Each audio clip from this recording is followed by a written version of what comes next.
Welcome to the Omnic Recap. I am D, and every Sunday we look back at what happened during the past week in Overwatch. Well, this week, nothing happened. Nope, not even that. Nah, that one either. So, about that communication stop ending, anyways, next week will most likely be different. Slightly better, actually. Tomorrow is going to be the last day of the Pachimari challenge. And next weekend, the Overwatch League is kicking off their experimental card tournament. I expect them to either release or announce a release date for the Midas Roadhog skin during that broadcast. For those that missed my previous videos...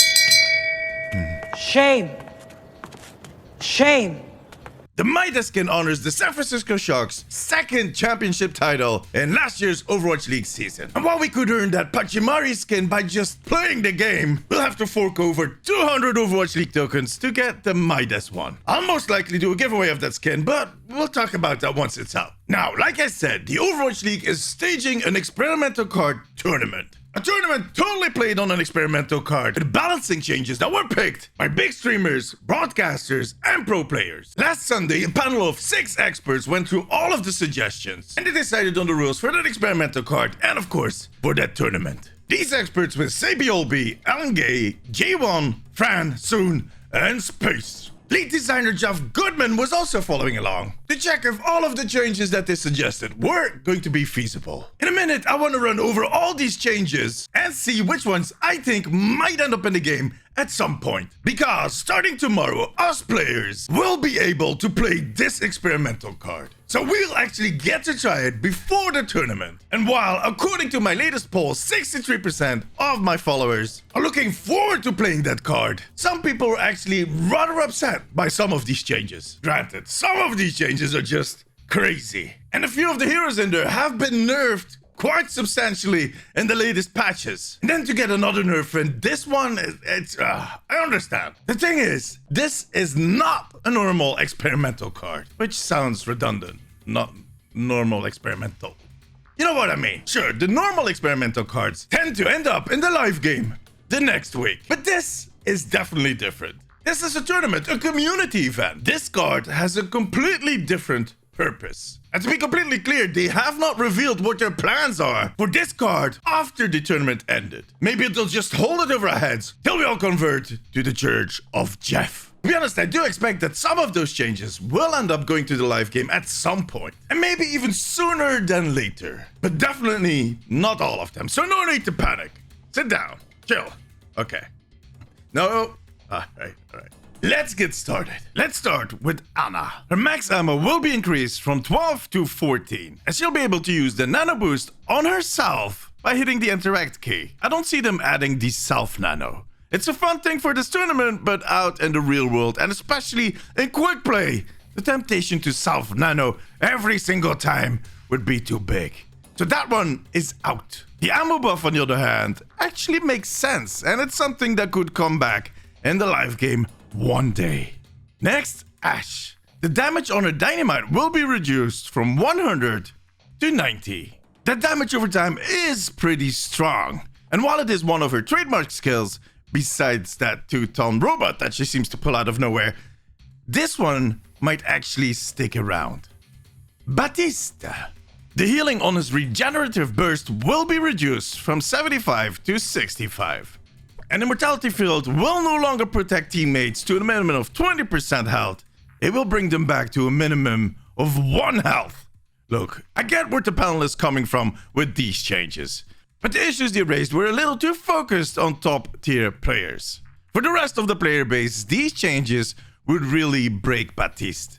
Lower level Batiste will really struggle to bring back heroes from 1 health after the Immortality Field breaks. And they need that burst heal to themselves to stay alive, because their second healer will most likely not even be around.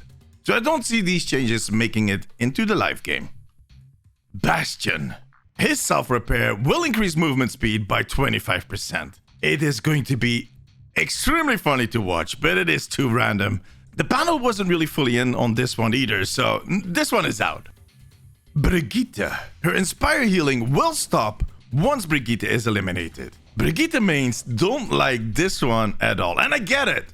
She has been nerfed quite a lot recently. This is an important part of her kit. And sure, that is dead. And it might actually stop some Brigittas of playing her like she's a short version of Reinhardt. But on the other hand, the ability is named Inspire. She basically convinces friendly players to heal themselves, I guess. I don't know, it's Overwatch magic. Voodoo even, but my point is that people can inspire too. I'm not a Brigitte player, but I feel like this would end up being too much of a nerf. So this one is going to the bin for me.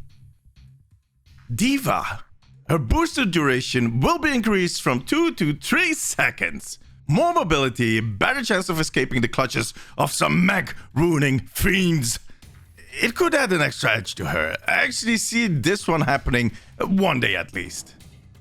Echo. When her ultimate ends, Echo will be healed to half health instead of full health. This is reasonable, I guess. Some people have even said that she should completely die if her health runs out during her ult state, which is a bit too harsh to my liking, but this change would actually force her to retreat for a second in case she dips below 50%. So another good candidate for a future nerf. Genji. The spread on his alternate fire will be reduced from 9 to 8 meters. And when Genji gets a kill during his ultimate, the duration of that ultimate will be increased by 1 second. That spread reduction could have been a thing, but the panel didn't really stick a number to that reduction. So Blizzard decided for themselves, and the fact that they only brought it back from 9 to 8 has me actually thinking that they feel like it is a bad idea. So that one might be in the bin. And while I like the concept of the successful use of a time-limited ability extending that time, in this case it could end up being very random and frustrating on lower levels. So I'm going to say no to this one.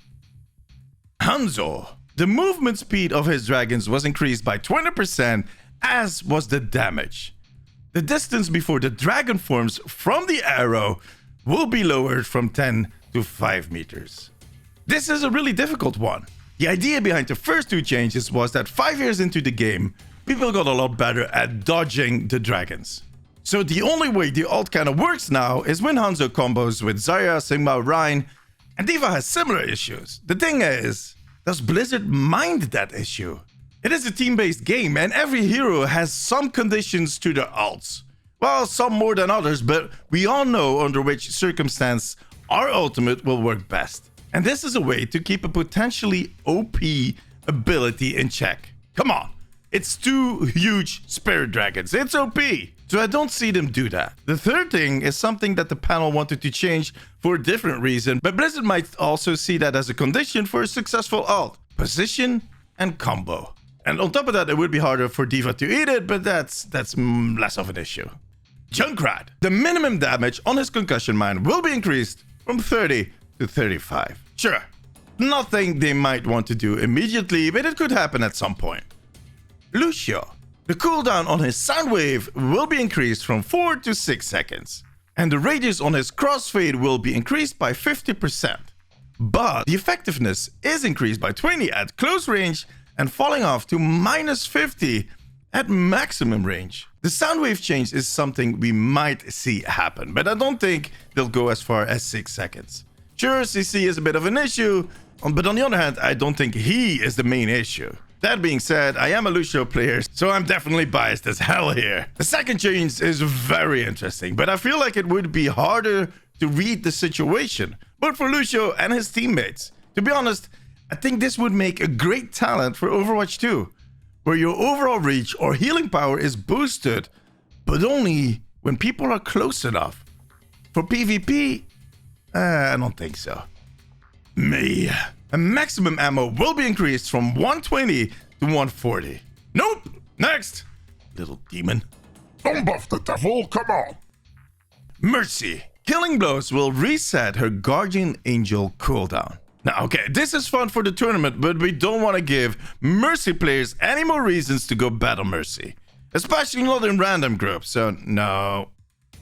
Orisa. The health on a protective barrier will be increased from 600 to 700, while the cooldown will also be increased from 10 to 11 seconds. This one makes sense. If she's not being focused, she'll just swap one shield for the other really easily. This should create more time in between those shields when you push her. But I don't see this change going in alone. She really needs something in return. So this might happen, but as a part of a bigger rebalance.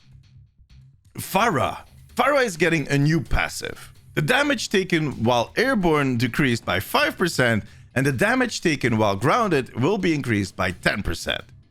Again, I love the idea, but more of a PvE talent than a PvP change.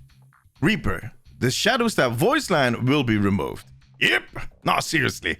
This makes sense. But Blizzard might worry that the lower tier players need that voice line. Still, high chance of a keeper.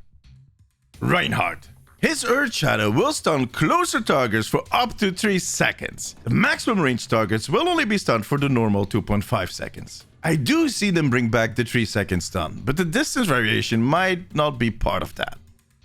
Soldier 76. His Helix rockets can now hold 2 charges. To kind of counter that, the damage was reduced from 40 impact and 80 explosive to 30 impact and 50 explosive. The self-damage was also reduced from 50 to 40%. 9. Sure, cool as a PvE talent, but in PvP, this would have all soldier players work their way up into weird spots. And it would join Widowmaker, who would be rolling her eyes and wondering why that old man keeps following her. Sombra.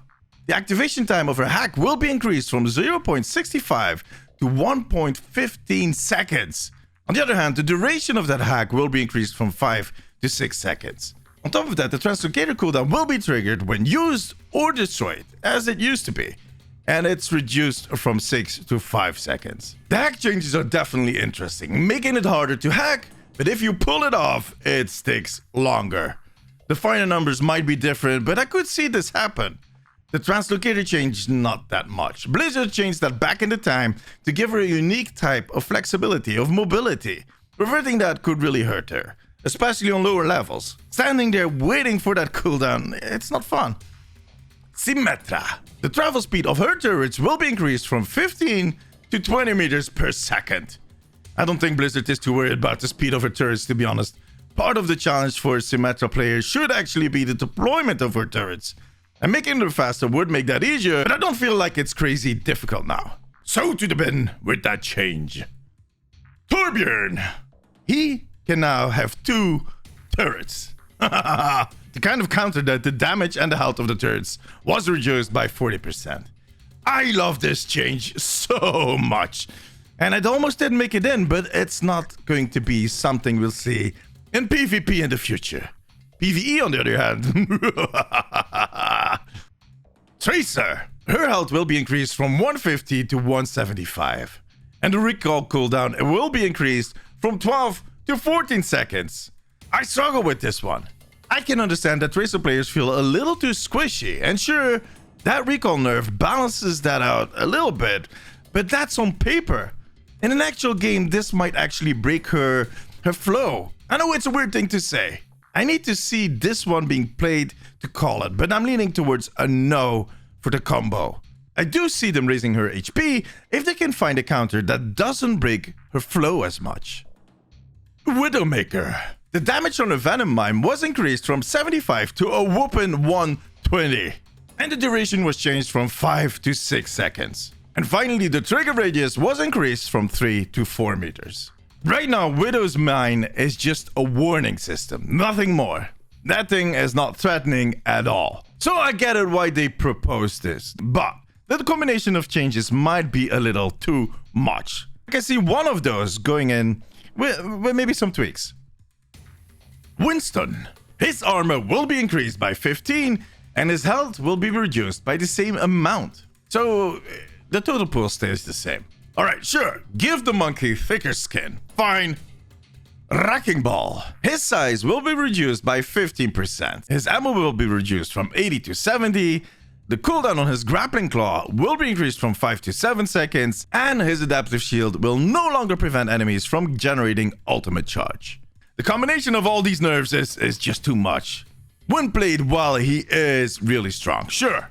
But I think they are laying it on a little too thick. Poor little bugger. So size reduction, nah. Ammo reduction, maybe. Grappling hook cooldown could happen, but less harsh. and I do see them allowing players to generate charge while he is shielded. Zarya. The range on the projectile barrier will be increased from 30 to 34 meters. I actually like this one, and it makes a lot of sense. So yeah, let's keep it. And finally, Zenyatta.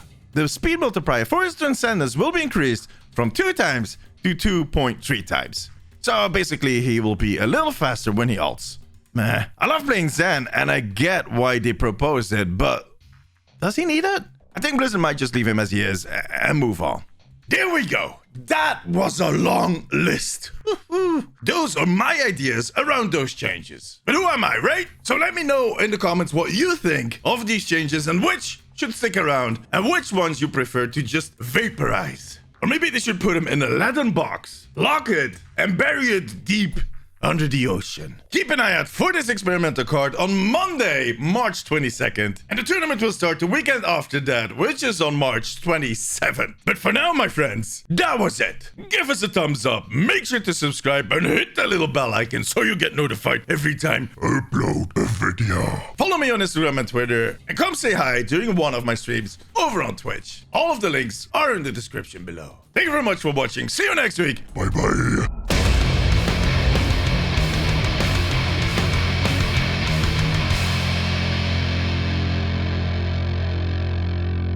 So you might have noticed that I have a new setting.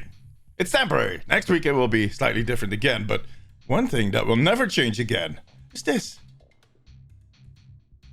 Wait. Bye-bye.